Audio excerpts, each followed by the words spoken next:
तो अक्सर लोगों द्वारा बोला जाता है कि क्षत्रियों की आबादी कभी 50% हुआ करती थी, उससे घटकर आज 10% कैसे पहुंच गई। तो मैं इनको बताना चाहता हूं कि क्षत्रियों ने कुर्बानी दी है, क्षत्रियों ने बलिदान दिया है। इसी वजह से आज क्षत्रियों की आबादी केवल 10 करोड़ है पूरे भारत में। आप ये राजस्थान का जो अभी किला देख रहे हो, ये बटनेर किला है। राजस्थान में सबसे पहले जो किला बनाया गया था, ये बटनेर किला ही बनाया गया था, जहाँ से ही क्षत्रियों का राज चलता था। बटनेर किला जिसको कि राय भूपत भाटी जी ने बसाया था। तो भाइयों 14वीं सदी में एक दहशतगर्द जिसका नाम था तैमूर लंग, तैमूर ने सिंध के रास्ते होते हुए, मुल्तान से होते हुए दिल्ली की ओर रुख कर रहा था और दिल्ली जीतने के लिए उसके आगे आ रहा था हनुमानगढ़, जो आज का हनुमानगढ़ है। उस वक्त उसको बटनेर कहा जाता था। बटनेर किले पर, बटनेर पर महान भट्टी राजपूतों का राज हुआ करता था। उस वक्त वहाँ के राजा राय दुलचंद भट्टी थे।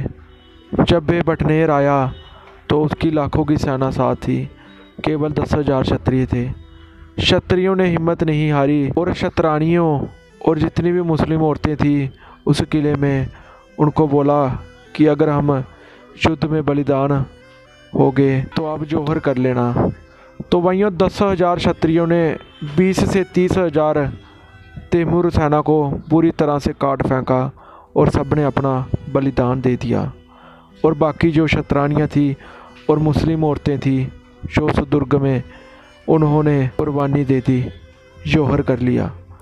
तो भाइयों ये थी क्षत्रियों की वीरता। 10,000 कितने लाखों क्षत्रिय ने ही तो आज आधी आबादी भारत की क्षत्रियों से बरी होनी थी। तो भाइयों क्षत्रियों ने कुर्बानी दी है। तो आज ये बटनेर किले की आप हालत देख लो। रेत से बना हुआ सबसे पहला किला था ये। इसकी 2 सुरंगें, एक सुरंग सिरसा और दूसरी बठिंडा किले की तरफ जाती थी। और आगे चलते जाओगे जैसलमेर और पाकिस्तान के बहावलपुर तक जो धर्म परिवर्तन हो गए थे। जो क्षत्रिय सिरसा में बड़ी आबादी में भट्टी राजपूत थे, वो 1947 में पाकिस्तान चले गए। तो भाइयों रेत से बना हुआ राजस्थान का पहला खूबसूरत किला आज अपनी अंतिम कगार पे है। तो भाइयों सरकार ने जहां पर काम भी लगाया, लेकिन करोड़ों की लागत से जहां पर काम नहीं करवाया गया और घोटाला हुआ और उसकी जांच चल रही है।